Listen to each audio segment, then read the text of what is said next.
ने मांगा नहीं है।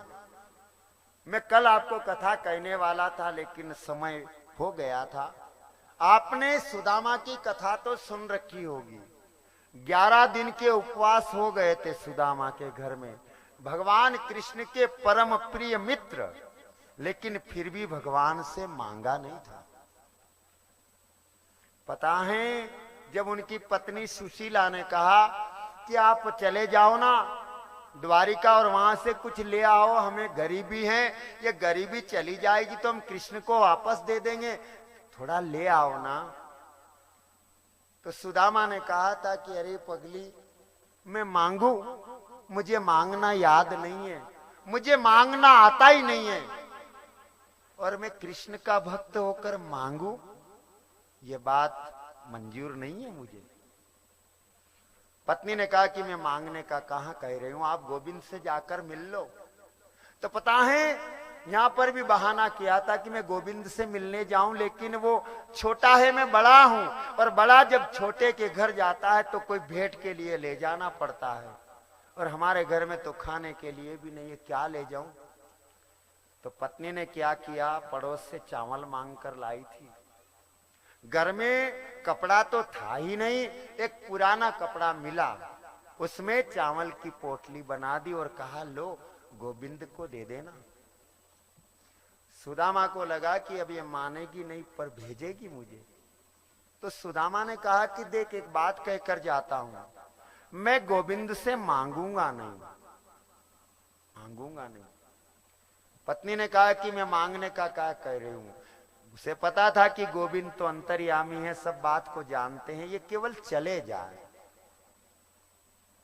उस समय सुदामा अपने गांव से विदा होते हैं, बूढ़ा शरीर, नंगा बदन, धोती पहनी हुई लेकिन वो भी पुरानी और फटी हुई, पैर भी नंगे, सिर भी नंगा, बदन भी नंगा, बूढ़ा शरीर, हाथ में लाठी, और जैसे अपने नगर से निकले द्वारिका की ओर।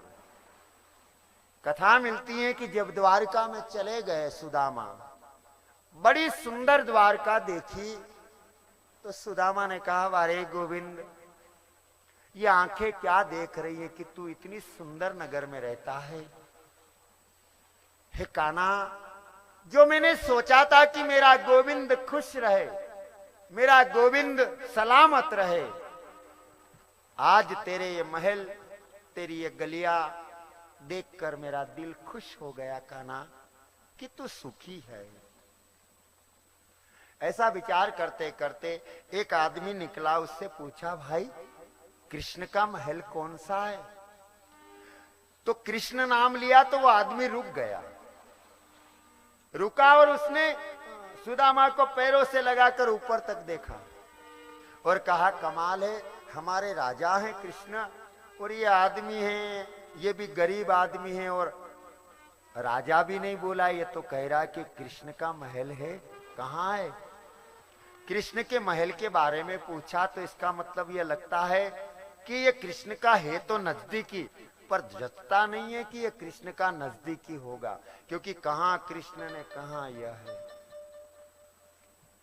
पूछा, भाई कहाँ है कृष्ण का महल। उसने कहा, एक काम करो, सामने गली है, दाएं मुड़ना, फिर एक सामने गली नजर आएगा, बाएं मुड़ना, फिर सामने एक गली नजर आएगी, फिर दाएं मुड़ना, वहां पर एक बड़ा भारी दरवाजा है, सीढ़ियां लगी हुई हैं, बस वही गोविंद का महल है। सुदामा गए। सुदामा को लगा कि यही गोविंद का महल होना चाहिए। 2 द्वारपाल खड़े। वैसे तो भगवान के दरबार में जाने के लिए पूछने की कोई जरूरत नहीं है, लेकिन सुदामा को लगा कि ये दोनों खड़े हैं, मैं ना पूछूंगा, मैं गरीब आदमी हूं, कहीं मेरी हंसी ना हो जाए, क्या मालूम ये धक्का लगा दे या फिर कह दे कि कृष्ण नहीं है। तो पहले द्वारपाल खड़े, उनसे पूछा, भाई ये कृष्ण का महल है। उन्होंने कहा, हाँ ये कृष्ण का महल है, मेरा कान्हा अंदर है। मेरा काना अंदर है, इतना जब सुना ना तो दोनों द्वारपाल ने सुदामा को ऊपर से लगाकर नीचे तक देखा और दोनों हंसे। कमाल है, कहां कृष्ण ने कहा यह, और बोल तो ऐसा रहा जैसे कृष्ण का मित्र हो। सुदामा ने कहा कि हाँ मैं कृष्ण का मित्र ही हूं, कान्हा मेरा मित्र है। द्वारपाल दोनों हंसे और कहा कि लो बड़े लोगों के कई मित्र बन जाते हैं, कृष्ण बड़ा है ना, कई मित्र बन जाते, लेकिन मित्र लगते नहीं हो तुम। कहां कृष्ण कहां? सुदामा ने कहा हाँ भाई सत्य बात यही है कि मैं कृष्ण का मित्र हूं। ऐसा करो मेरे कान्हा से जाकर कह दोगे। द्वारपालों को लगा कि यदि हम इन्हें रोकेंगे या कुछ कहेंगे तो पहले भी हमने रोके थे सप्तऋषि को, तो 3 जन्म हमें राक्षस के मिले थे, इसलिए ये भूल ये गलती अब नहीं करना है। कहा आप रुको, हम कृष्ण से अभी कहकर आते हैं। तो द्वारपाल गए अंदर। उस समय कृष्ण क्या कर रहे थे? 8 रानियों के बीच चोरस खेल रहे थे। 8 रानियों से घिरे हुए थे कृष्ण, और 8 रानियों से जब घिरे हुए कृष्ण को दूत ने जाकर वंदन किया, मालिक वंदन। कृष्ण ने कहा कहो। बोले आपसे कोई मिलने आया है? कृष्ण ने कहा मेरे से मिलने आया? कौन है? बोले ये तो पता नहीं कौन है, लेकिन उसने जो पता दिया वो जचता नहीं है। भगवान ने कहा पता दिया वो जचता नहीं है, ऐसा क्या पता दिया उसने? बोले वो कहता है कि कृष्ण मेरे मित्र हैं, लेकिन आपका मित्र लगता नहीं है। क्यों? तो द्वारपालों ने कहा न सर पे है पगड़ी,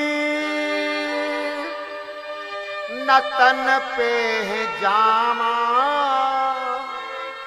गोविंद, वो आदमी मिलने आया ना, उसका सिर भी नंगा है, बदन भी नंगा है, और पैर भी नंगे हैं। न सर पे है पगड़ी, न तन पे है जामा। कपड़े भी ठीक तरह से है नहीं उनके पास, लेकिन आपको अपना मित्र बताता है। भगवान ने पूछा नाम बताया? तो द्वारपालों ने कहा हाँ नाम तो बताया। क्या नाम बताया? बता दो कन्हैया से नाम है सुदामा। कहा है कि मेरा नाम सुदामा है, मैं कृष्ण का मित्र हूं, अंदर जाकर बोल दो, ये कहा उन्होंने, लेकिन आपका मित्र लगता नहीं है वो। महात्मा कहते हैं कि जब सुदामा का नाम सुना कृष्ण ने कि सुदामा आया है, तो पता है 8 रानियों को भी छोड़ा, चोरस खेल रहे थे वो भी छोड़ी, और भगवान इतनी तीव्र गति से दौड़े कि भगवान के कमर में बजाने की बांसुरी लगी हुई थी। वो बांसुरी गिरी तो भी कोई भान नहीं, गिरे तो गिरे, मेरा सुदामा आया है। जिस बांसुरी के लिए तो गोपियां गाया करती थी, ऐसी तान सुना दे कान्हा, ऐसी तान सुना दे कृष्णा, मैं नाचूं तू गा सांवरिया, मैं नाचूं तू गा सांवरिया, मैं नाचूं तू गा। ओ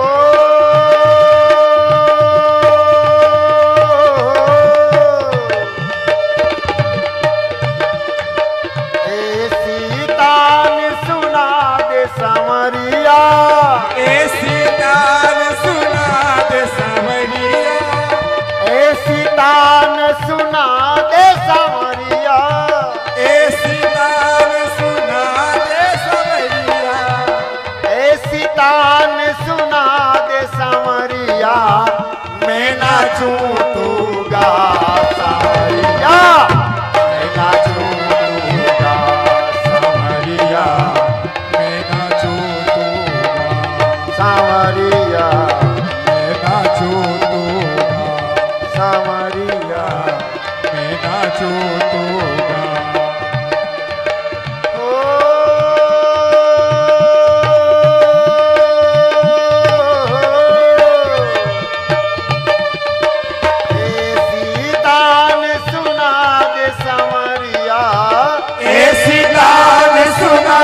संवरिया, ऐसी तान सुना दे संवरिया, ऐसी तान सुना दे संवरिया, ऐसी तान सुना दे संवरिया, मैं नाचू तू गा संवरिया, मेरा चूतूगा संवरिया, मेरा चूतूगा संवरिया, मेरा चूतूगा।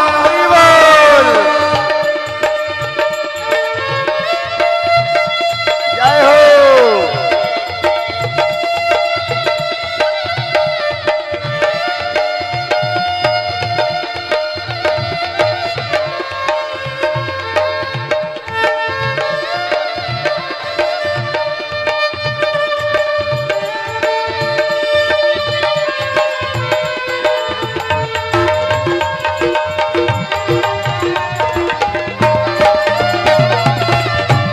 संवरिया नाचू तूगा संवरिया, मैं नाचू तूगा संवरिया, मैं नाचू तूगा संवरिया, मैं नाचू तूगा।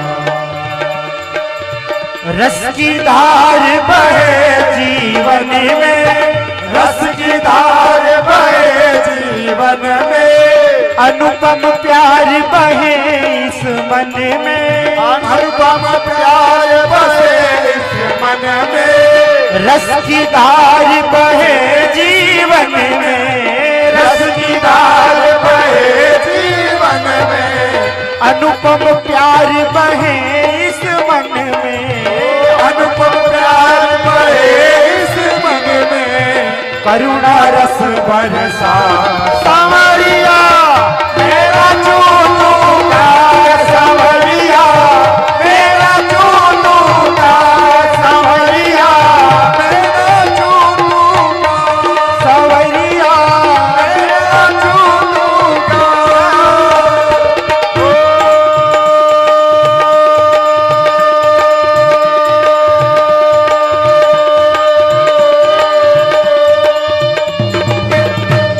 कान्हा कृष्णा,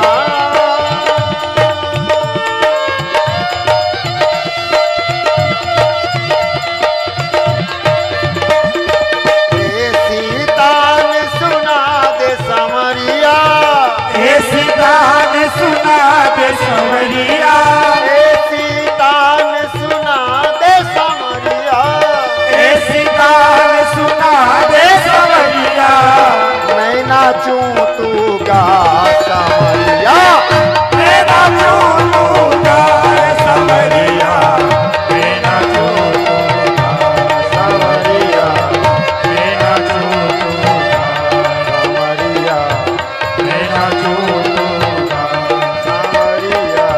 मेरा चूतूगा।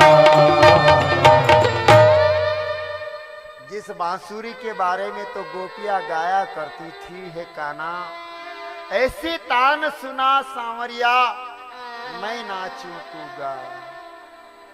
आज वही बांसुरी गिरी, लेकिन उसका भी भान नहीं। एक समय तो ऐसा आया कि कृष्ण इतनी गति से गए कि धोती का पहलू अंगूठे में आने से गिरने वाले थे कृष्ण, लेकिन आज गिरने का भी डर नहीं, मेरा सुदामा आया है।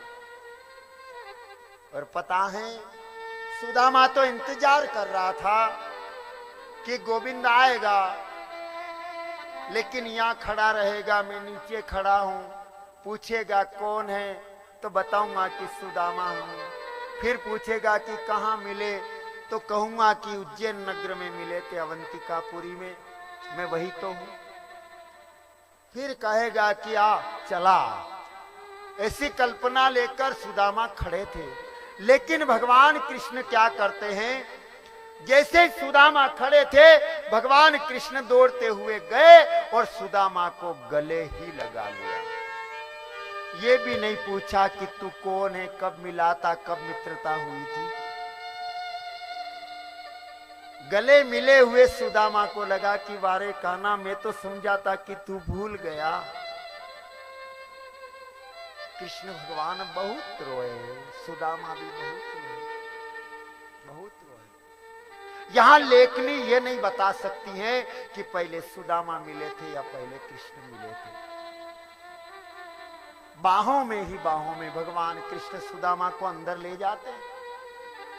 सुदामा जब अंदर गए तो भगवान कृष्ण ने अपने आसन पर बिठाए, जो रत्न जड़ित आसन था, सुदामा को बिठाया। सुदामा बड़े चकित पूरे महल को देखने लगे। महल इतना भारी कि सुदामा दंग रह गए। इतनी दास दासियां काम करने वाले।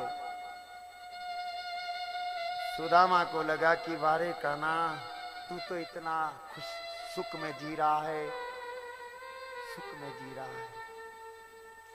पता है भगवान कृष्ण सुदामा के पास नहीं बैठे। सुदामा ऊपर बैठा तो कृष्ण सुदामा के चरणों में बैठ गए। और पता है सुदामा नंगे पैर गए थे ना, सुदामा के पैरों में कई कांटे चुभे हुए थे।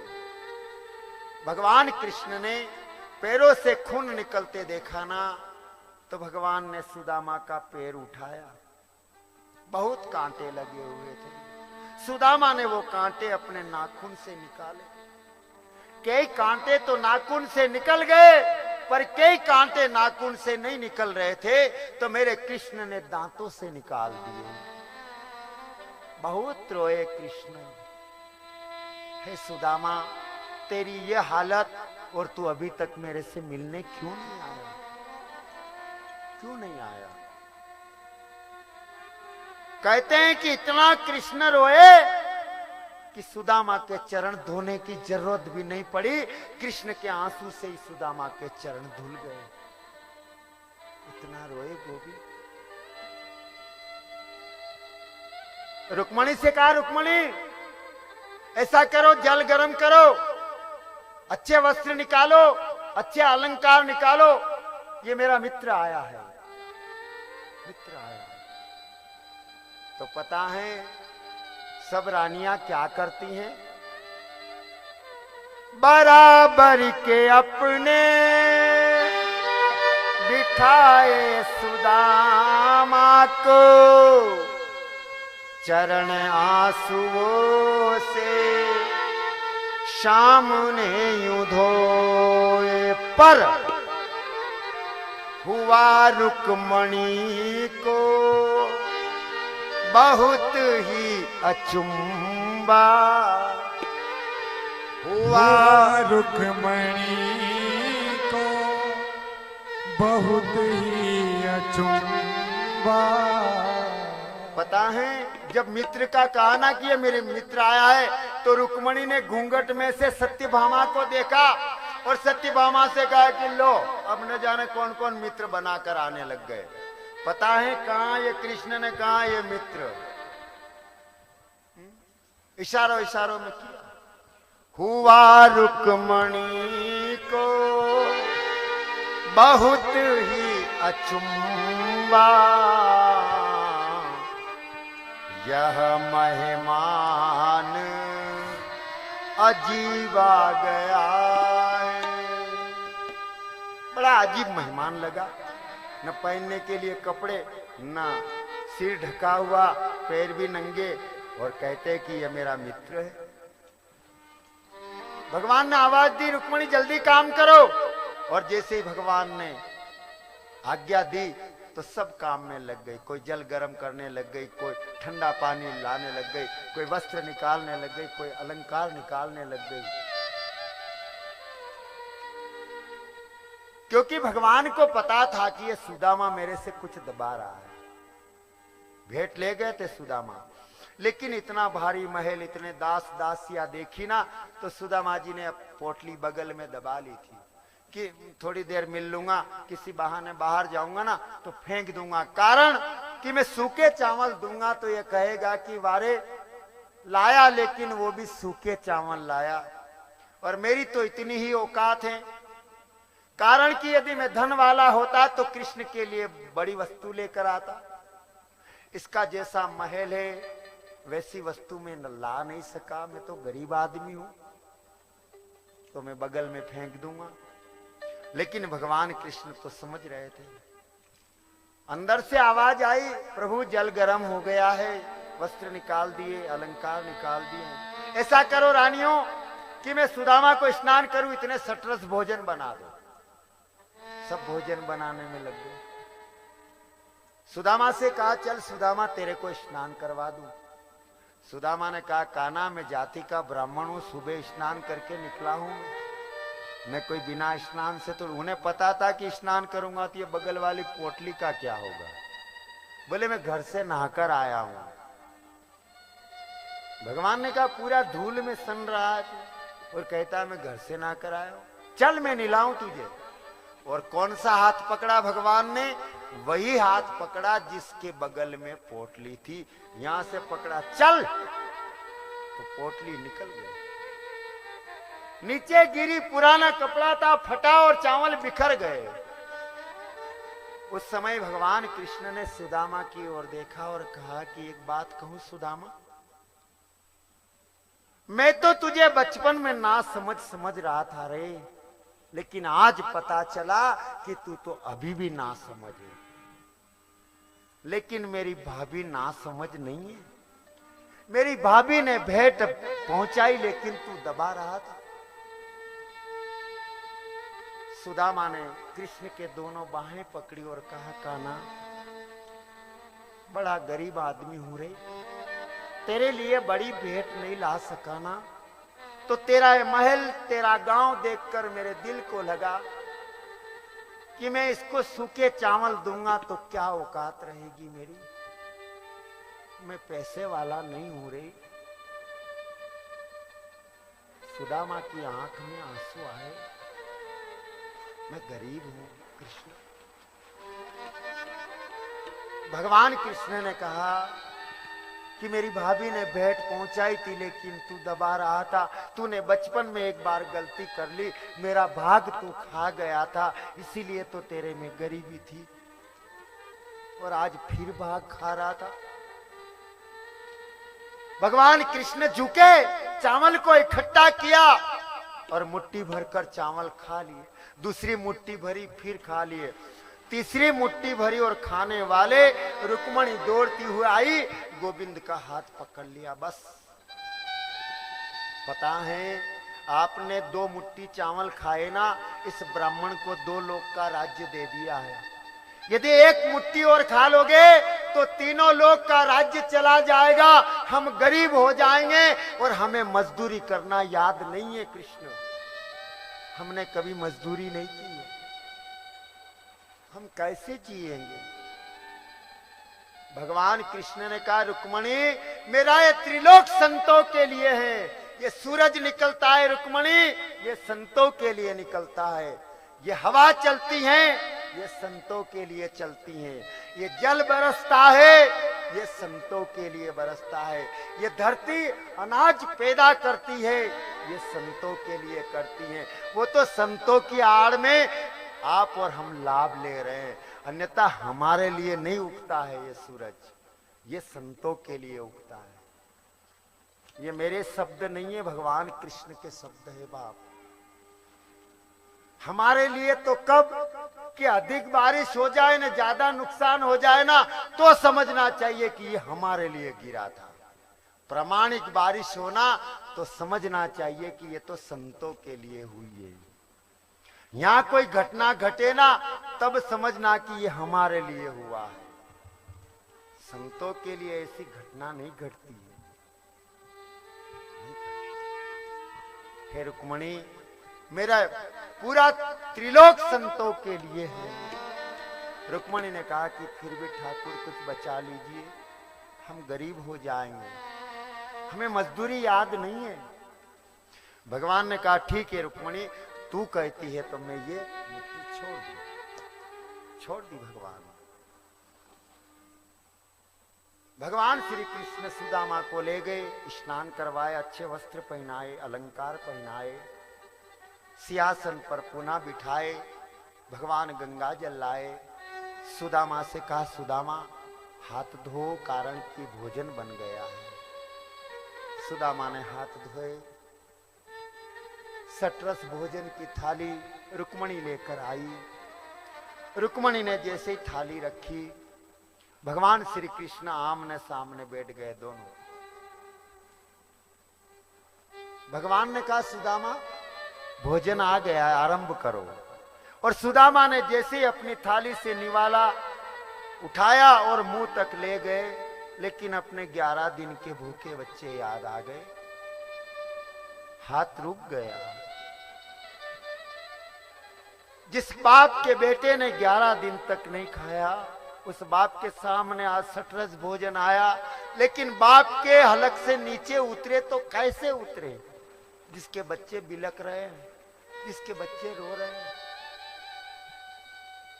पर सुदामा को ये लगा कि यदि मैं आंसू निकाल दूंगा तो ये गोविंद समझ जाएगा, और मुझे अपनी गरीबी गोविंद को बताना नहीं है, बताना नहीं।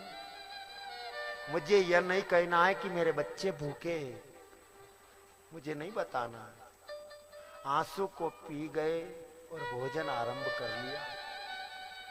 भगवान कृष्ण भोजन करते करते बातें करते हैं, हे सुदामा, बचपन के भी क्या दिन थे रे। जब हम गुरु आश्रम में थे, एक दिन जंगल में हम लकड़ी काटने गए, लेने गए थे। पता है उस दिन कितनी बारिश हुई थी, कितनी आंधी चली थी। हे सुदामा, उस दिन यदि तू मेरे साथ नहीं होता तो ये गोविंद जिंदा नहीं होता, उस दिन मर जाता है। लेकिन उस दिन आंधी तूफान से तूने बचाया है मुझे। आज ये कृष्ण जिंदा है तो तेरी देन है, तू नहीं होता तो उस दिन कृष्ण मर जाता। सुदामा विचार करते हैं कि बचपन की बातें कर रहा है, गुरु आश्रम की बातें कर रहा है, लेकिन ये यूं नहीं पूछ रहा कि तेरे घर बाल बच्चे क्या कर रहे हैं। यदि पूछे तो बता दो कि बाप 11 दिन तक मेरे बेटे ने कुछ नहीं खाया है, लेकिन ये पूछता भी नहीं है तो मैं भी बताने वाला नहीं हूं। पूछा नहीं कृष्ण ने, भोजन पूरा हो गया। ऐसी कथा मिलती है कि भगवान कृष्ण के यहां कुछ दिन रहे सुदामा, लेकिन कभी घर की बात सुदामा को नहीं पूछी कृष्ण ने। एक दिन सुदामा को लगा कि मैं कहूं कि घर जाऊं तो फिर तो कहेगा ना कि तू घर जा रहा है तो ऐसा करना, मेरे भाभी को वंदन कहना, कि बच्चों को प्रेम कहना, ऐसा तो बोलेगा ना। ऐसा बोलेगा तो उलट कर कहूंगा कि अरे क्या प्रेम करूं रे मेरे बच्चे से, आज 15 दिन हो गए खाए हुए। तो सुदामा ने सुबह सुबह का समय कहते हैं, कान्हा एक बात कहूं, तूने तो मेरा चरण वंदन कर लिया, लेकिन तुम्हारी पत्नी ने मेरा चरण वंदन नहीं किया। भगवान कृष्ण ने कहा कि ठीक है, मेरी पत्नियों को बुलाता हूं। कहा, रुक्मणी सत्यभामा सुनो सब, ये पवित्र ब्राह्मण आया है, इसके चरण वंदन करो, आशीर्वाद लो। तो पहला नंबर आया रुक्मणी का। सुदामा को लगा कि मैं इसको अच्छा आशीर्वाद दूंगा, कृष्ण प्रसन्न हो जाएगा तो कुछ दे देगा। तो पुत्रवती भव, इतने बालक की मां भव, ये भव, 1 घंटे भर से दिया आशीर्वाद। उसका नंबर गया, दूसरी रानी का आया, उसको भी बहुत आशीर्वाद दिया। तीसरी रानी का नंबर, चौथी रानी का नंबर, 5वीं, 6ठी, 7वीं, 8वीं, 9वीं, 10वीं। सुदामा को लगा कि ये कितनी पत्नियां हैं इसके, इतनी खत्म भी नहीं होती हैं। देखा तो लाइन लंबी। तो फिर क्या किया, ज्यादा आशीर्वाद देना बंद कर दिया। फिर जो भी आए, पुत्रवती भव, सौभाग्यवती भव, और फिर लाइन लंबी देखी ना तो आशीर्वाद देना भी बंद। बोल, अब कितनी देर हाथ ऊंचा रखे, वहां तो लाइन पूरी भी नहीं होती।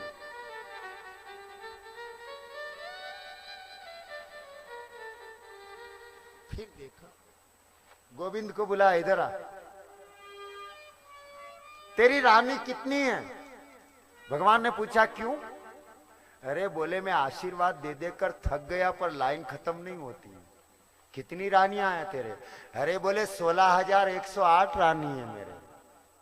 ओ 16,008 को तो नहीं दे सकता हूं बाप। ऐसा कर, तू मेरे चरणों में वंदन कर ले, मैं तेरे को आशीर्वाद दे दूंगा, तेरी सभी पत्नियों को मिल जाएगा। खुद नहीं झुका, भगवान को झुकाया। और भगवान ने भी नमो ब्रह्मण्य देव कहकर और गोविंद ने वंदन किया, आशीर्वाद दिया। मान लो सबको आशीर्वाद मिल गया, सबको मिल गया। और जब चलने की तैयारी की, कहा गोविंद जाऊं, तो भगवान ने कह दिया जाओ, आते जाते रहना। इतना भी नहीं कहा कि तुम आए थे तो रथ से आए, पैदल आए, मैं तुम्हें रथ से छुड़वा दूं। मेरे यहाँ कोई रथों की कमी थोड़ी है। लेकिन कह दिया कि जाओ, और अब जाने के लिए बोल दिया तो रुक भी नहीं सकते हैं। इतना भी नहीं पूछा कि तुम्हारी पत्नी क्या कर रही थी, कि बच्चे क्या कर रहे थे, कि तुम जा रहे हो तो ये करना कि वो करना, कुछ नहीं बोले। केवल कह दिया कि जाओ। अब रुकने के भी न रहे। सुदामा को लगा कि चलो मैं आया, कुछ दिया नहीं इसने, लेकिन इसने जो ये अलंकार पहनाए मुझे, ये तो बड़े कीमती हैं। मैं जाऊंगा बाजार में बेच दूंगा, 8-10 साल तो मेरे निकल जाएंगे, बाद में देखा जाएगा। लेकिन भगवान कृष्ण आखिरी पांसा भी फेंकते हैं। सुदामा थोड़ी दूर चला गया। भगवान कृष्ण ने कहा रुक्मणी, रुक्मणी ने कहा हाँ हजूर। बोले वो सुदामा आया था ने, धोती पहन रखी थी, वो इसने उतारी, धुल कर तैयार हो गई, वो तो ले आ। और इधर सुदामा को आवाज दी, सुदामा जरा रुक तो।